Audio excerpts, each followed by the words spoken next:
to make matters worse for Korea, Korea's a frontline state. If you're Australia, you're far enough away from China that you can get away with quite a bit. But if you're South Korea, there's not a lot that you can get away with. Japan can get away with more than South Korea can because Japan is a bigger country. South Korea is a small country, it's a frontline state, and it is in an order that is run by a ruthless great power. So the amount of maneuver room you have is... 嗨，欢迎大家来到果国的新闻频道。本期重要看点，国际关系大师米尔斯海默在韩国演讲时，当着韩国人的面说了一句让全场尴尬的话：韩国在国际秩序中几乎没有任何自主权。他的理由更扎心，只有大国才能建立规则，而韩国既小又是前线国家，夹在中美之间动弹不得。澳大利亚离中国远，还能左右逢源，日本体量大，腾挪空间也更多，但韩国什么都不占，更狠的还在后面，他直接打脸美国的仁慈霸主形象。美国是无情的大国，只做符合自己利益的事，别被什么好人坏人的叙事骗了。最后他给韩国人一个好消息，你们应该庆幸美国深陷中东，没空在东亚搞事，所以你们能安稳一阵子。请看前方米尔斯海默美国专家发来的报道。 Before we go maybe further down the structural road, I'd like to bring it just briefly maybe to Korea. And just for you, Dr. Mearsheimer, just what kind of agency does a country like South Korea have in this the new order that you've described with, I mean, whether it's related to the thin bound order of institutional order that APEC represents, or in the more multipolar sense. And then for you, Sir Robin, just to maybe expand a little bit on what you hinted at, just what is South Korea, what it specifically is its kind of next step here, given what we've been laying out here today? Let me just start by saying that Robin made the point, which I completely agree with, that states need rules. Institutions are of enormous importance in a complex world like the one that we live in. You absolutely need institutions and you need order. Now, the question is, what kind of agency does Korea have in this order? And the answer is not much at all. And there are two reasons for that. First of all, great powers build and maintain institutions, and great powers build and maintain orders. And Korea is allied with the United States. This is in Korea's national interest. But as you all know, the United States is a ruthless great power. It likes to portray itself as a benign great power. We're the good guys, the Chinese are the bad guys. Used to be that the Soviets were the bad guys. I don't believe any of this, right? The United States is a ruthless great power. It does what's in its interests. And Korea has to suffer the fact that it is in this alliance with the United States. It is part of the U.S.-dominated order. And to make matters worse for Korea, Korea's a frontline state. If you're Australia, you're far enough away from China that you can get away with quite a bit. But if you're South Korea, there's not a lot that you can get away with. Japan can get away with more than South Korea can because Japan is a bigger country. South Korea is a small country, it's a frontline state, and it is in an order that is run by a ruthless great power. So the amount of maneuver room you have is not much at all. Am I happy about telling you that? No. I understand why a South Korean would not want to hear that message. But I am a realist with both a capital R and a little r. Yeah, completely agree with that. Maybe let me pull off back where John is. And I was going to write down here, just written down for myself, because Korea has limited choices for the reason that John just said, it has to choose sides. So in this context, South Korea cannot be a swing player. the more meaningful, the more intense the new Cold War between the US and China, and it is at a phase where this Cold War does not have rules yet. We're not at the end of the Cold War, we're not even halfway through it. At least you had rules in the last one, but there are no rules yet in the US-China one, or very few. In that case, at that phase, or in this phase, South Korea has to pick sides. What do I mean by that specifically? And technologically, it has to pick the US. It has to obey the demand, not to support China in its journey to become a more powerful technological competitor. Now, I might add, it's probably in South Korea's interest to do that, because it looks to me, I'm not an expert like some people are in where Chinese technology policy, capabilities are going, or South Korea's, but as an amateur looking at it from the outside, it looks to me that China is going to eat South Korea's lunch pretty soon in just about every area of technology. But the thing that South Korea will have is preferential access potentially to the US market and to the market of other US allies in Europe, in Australia, in Japan, where we're all going to have to make sure there's less Chinese technology. And although the South Korean technology might be a bit more expensive, it will be maybe not as heavily tariffed, and it will be allowed in because you're on the right side of the security contest with China. So I think you have to choose, go ahead and choose. That'd be the first point. Second, South Korea has a chance to be a reliable investor, specifically in the US. Despite this messy situation with the subcontractor workers at the Hyundai plant that has coincided with this meeting, you know, teething troubles is the way I would describe it probably, but it's the right long-term play. And the more interesting play as well would be to see South Korean companies teamed up maybe with American companies going global to compete against the Chinese offer. The most obvious example being probably in nuclear technology, where Westinghouse can be a great partner to the very successful and good Chinese civil nuclear plant builders. And the third thing I would do, probably just as at the end of my remarks, South Korea as a small state, and John, you'd probably agree with this, we're all small states, unless you're one of the three great powers. One of the things Britain has learned, you're either small or you're smaller, you know, and we're small. So small states have to find a way to team up, and we do need the rules. So I think that South Korea needs to be investing in APEC. I'm glad it's taking a lead on the energy cooperation side of the APEC agenda. It needs to invest in that. Hell, it maybe should invest in RCEP as well, which it is, because that is a chance for it to be able to at least trade on the non-sensitive side with China, and after all, Australia, Japan are in there as well. So I think they need to build up some of the rules. That would be a useful policy to do to hedge that great power alliance it has with America. Thanks. I think that's some good tips for maybe to help the medicine go down from the tough message, realist message that Dr. Mearsheimer gave. Dr. Mearsheimer, you laid out the structure in your first remarks.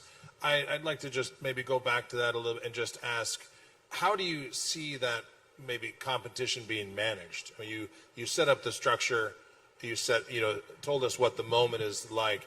How does this not go horribly wrong? How does it maintain competition and not move into conflict in the way the structure that you've described? Yeah, I mean, it's obvious that we want to make sure we don't have a war between the United States and China. And you can tell all sorts of stories about how you get a war in East Asia.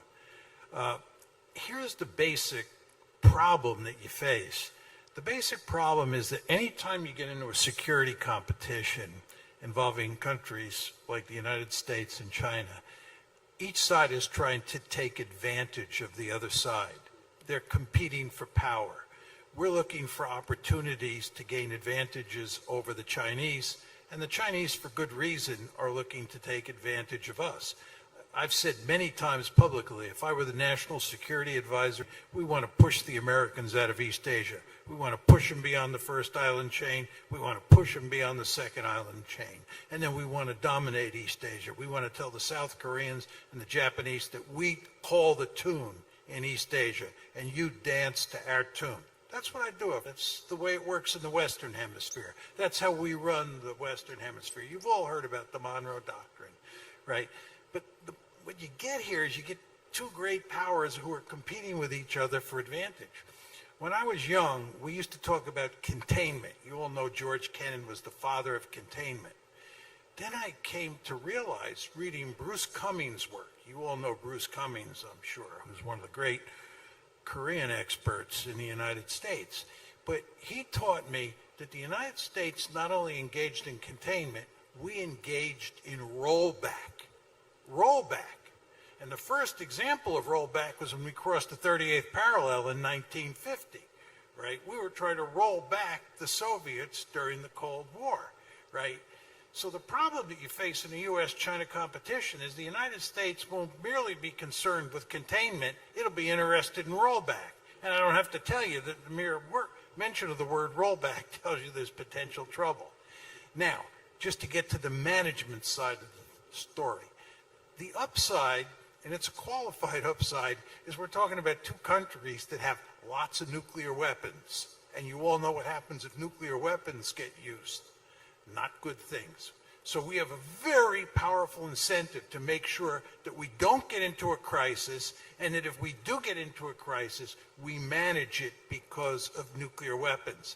So I think paradoxically, nuclear weapons, the presence of nuclear weapons, give both sides really powerful incentives to manage the crisis. But I would juxtaposition that with the fact that good old-fashioned great power politics is a really nasty and brutal and dangerous business. I'm going to stick with the hopeful note that you're saying that nuclear weapons, and that will help manage the conflict and keep us away from conflict. Incentives to manage. And maybe also to finish on another positive note to pull out from something we talked about already. You mentioned also other, Quad, but on both sides of the equation, these sub-groupings. But I'd also like to add in, for you, Sir Robin, the maybe not formalized groupings yet. I mean, there's AUKUS, but between Europe and Asia. And how can these groupings, subgroupings, contribute to this world order that Dr. Mearsheimer has laid out? How can they contribute, like you've mentioned with APEC, contribute to the management of this structure and to kind of the building of prosperity going forward? I mean, one of the things that I'm interested in exploring, now that I've got a bit more time to explore things, is the extent to which the United States and China in particular, I think Russia is already a proof point of this, that these three great powers maybe are not as powerful as the great powers have been in past periods of history. It needs testing as a thesis, but if you look at the United States with its current debt level, you look at what Donald Trump considers, and some Democratic leaders also considered, the overuse of the dollar and America's hold of the choke points of the financial system, overuse of those tools as part of their foreign policy in the last 10 years. That is leading to a blowback and an effort to try to not be as reliant on the dollar as one has been in the past. Looking at China now using the weapon of its rare earth dominance, certainly of processing rare earths, now leading to European companies and Americans to think, well, hold on, we used to process rare earths, maybe we can do it in a different way. Maybe we don't even need magnets for very specific types of renewable energy, and we don't, as it turns out. It's all about money and supply chains. And then you look at, I don't need to talk to this audience here about China's demographic problems, its difficulty in transitioning from middle income to high income as a country.